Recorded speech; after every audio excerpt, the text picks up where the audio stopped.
Assalamualaikum warahmatullahi wabarakatuh. Halo pemirsa, Anda kembali menyaksikan program Padang Panjang Sepekan dari Studio Padang Panjang TV bersama saya Resa Yolanda. Inilah informasi selengkapnya.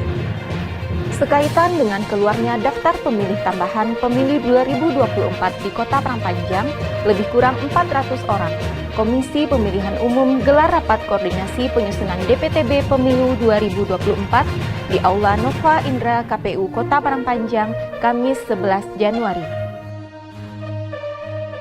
Rapat dibuka Ketua KPU Padang Panjang Puliandri dan dihadiri Forkopimda, Kominfo, Disduk Capil, Camat, jajaran KPU dan undangan lainnya.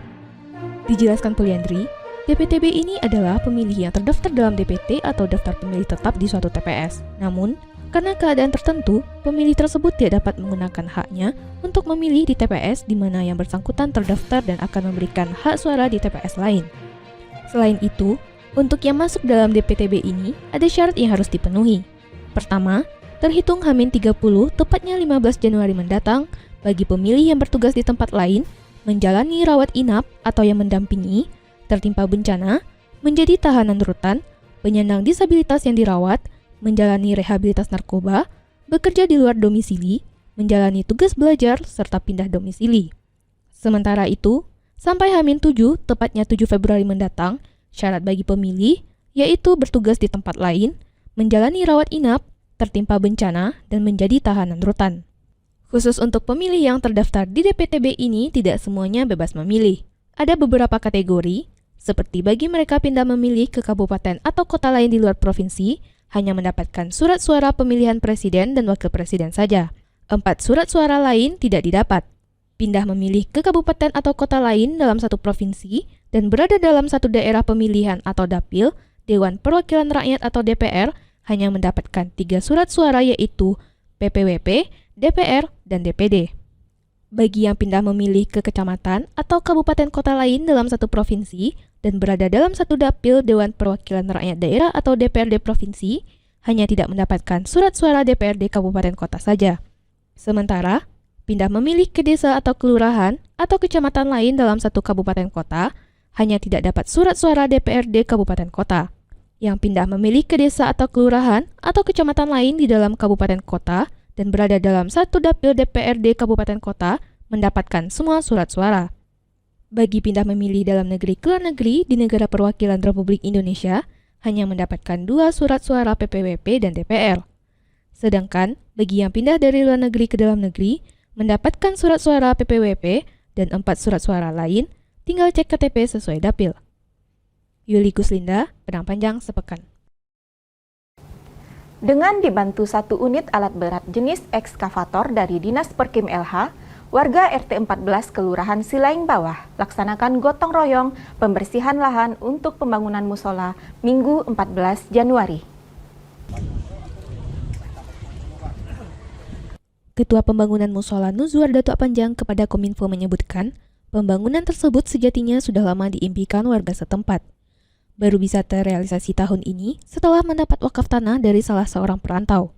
Nuzuar juga mengucapkan terima kasih kepada para seluruh pihak khususnya pemerintah Kota Padang Panjang yang telah membantu dan mensupport untuk pembangunan Musola Nurul Hidayah ini.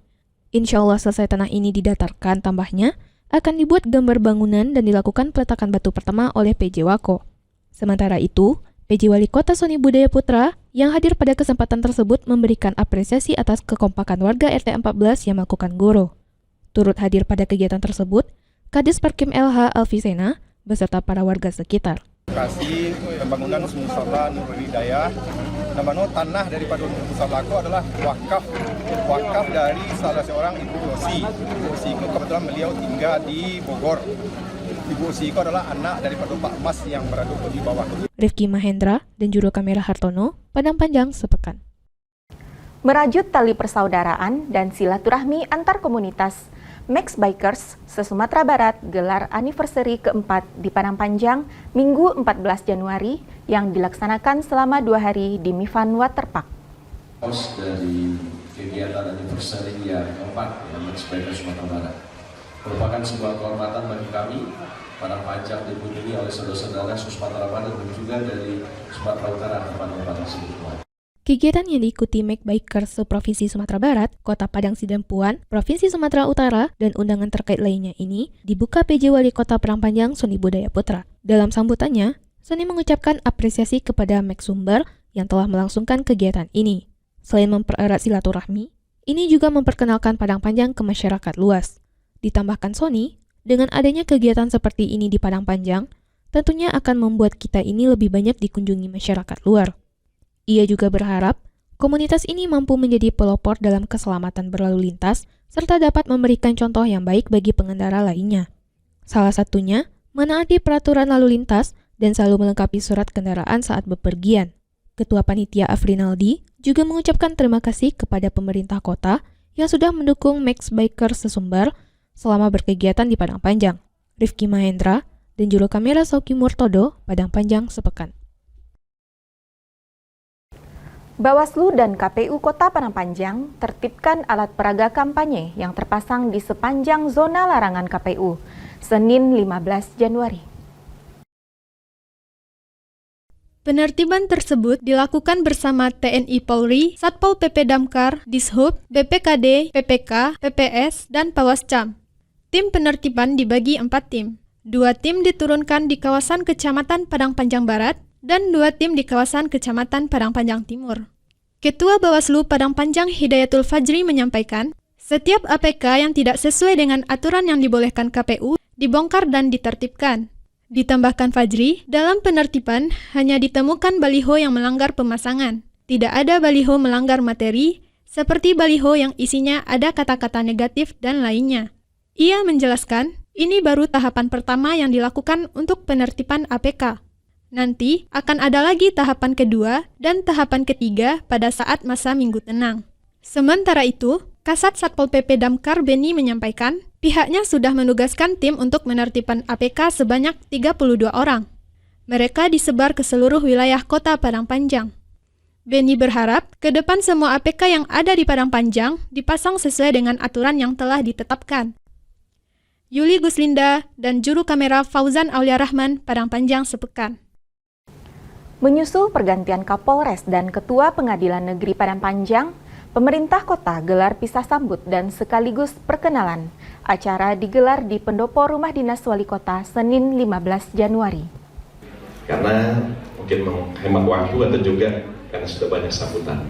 Jadi sekaligus mewakili pemerintah daerah dan mewakili masyarakat Kota Padang Panjang, pertama kepada Pak Doni beserta Ibu dan seluruh keluarga, kami menyampaikan terima kasih, apresiasi dan penghargaan yang setinggi-tingginya atas dedikasi pengabdian yang telah diberikan untuk Padang Panjang, Kota Serge Mekah selama lebih kurang 1,5 tahun.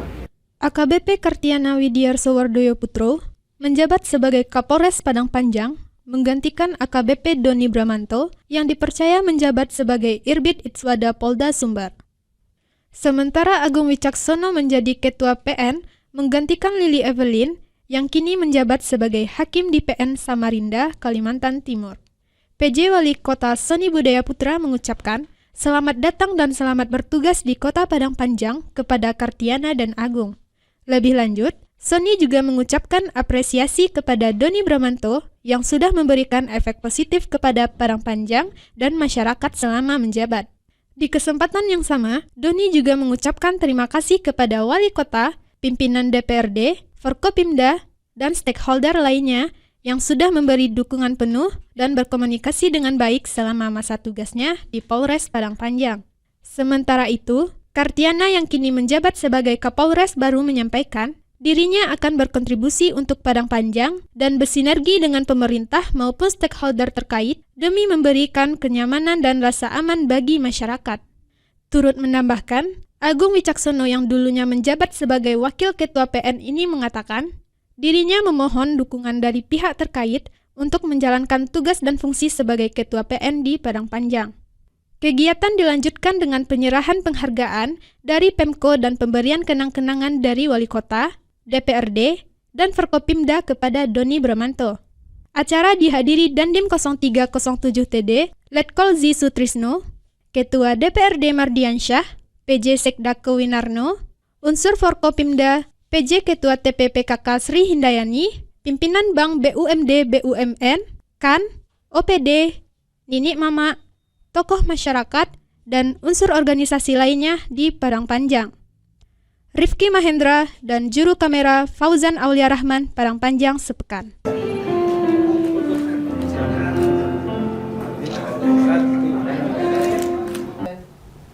Kantor Kementerian Agama Kota Padang Panjang menggelar syukuran pemakaian Gedung Pusat Layanan Haji dan Umroh Terpadu Selasa 16 Januari.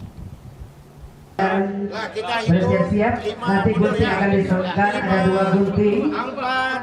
Satu untuk Bapak Kakanwil Provinsi Sumatera Barat, yang satu lagi untuk Bapak Pejabat di Kota Padang Panjang.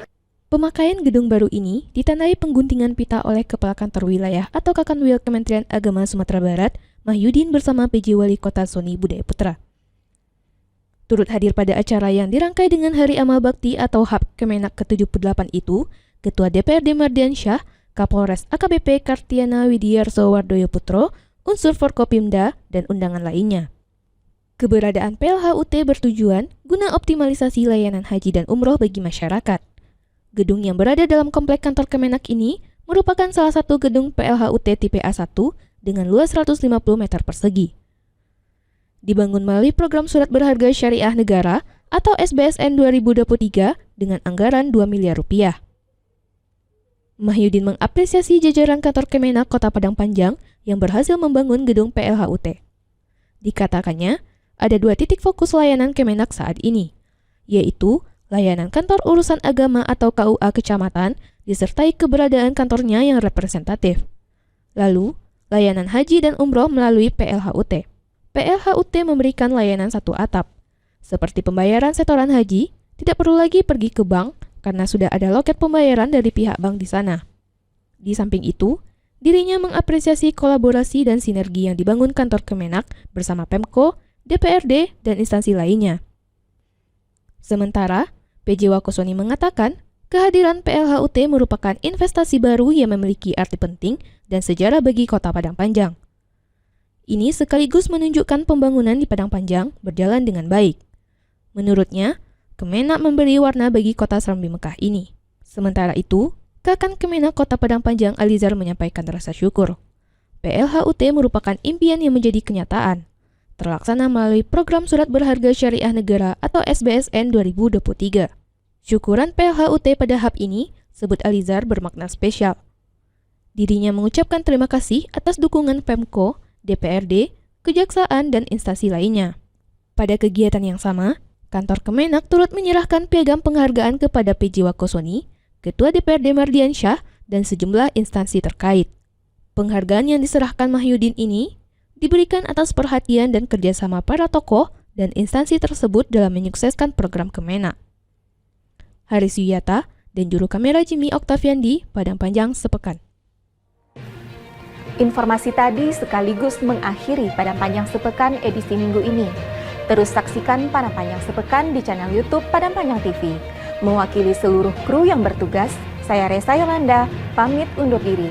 Terima kasih atas perhatian Anda. Wassalamualaikum warahmatullahi wabarakatuh.